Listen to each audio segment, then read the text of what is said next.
right, this is number 8 from the Simplifying Roots homework. What we are looking at here is simplifying roots. In this case, we have a 4th root. Okay, so usually what we've been working with are square roots. And when we have square roots, a shortcut is to find the prime factorization and find groups of 2.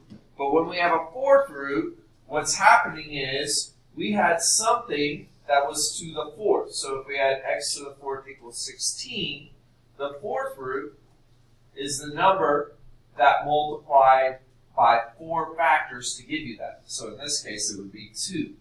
All right? So in our particular problem here on number 8, we have the 4th root of 64ab to the 4th. I'm going to start with our numbers over here. We have 64. We're going to break that up using a factor tree. You can use any way that you want to get your primes.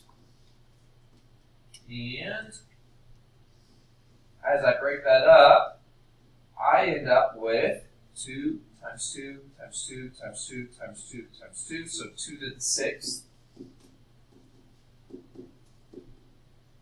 All right, so I have 6 2's here. Since our index is 4, this is the 4th root, we are looking for groups of 4 factors. So we have 4 factors of 2.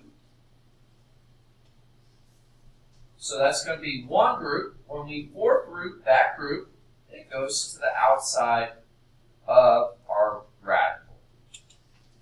Now, these 2 numbers stay on the inside. So 2 times 2 is 4, so they go inside our radical. All right? Now, we have an a. This a has only 1, so since we don't have a group of 4 a's, it stays on the inside. And then we have b to the 4th.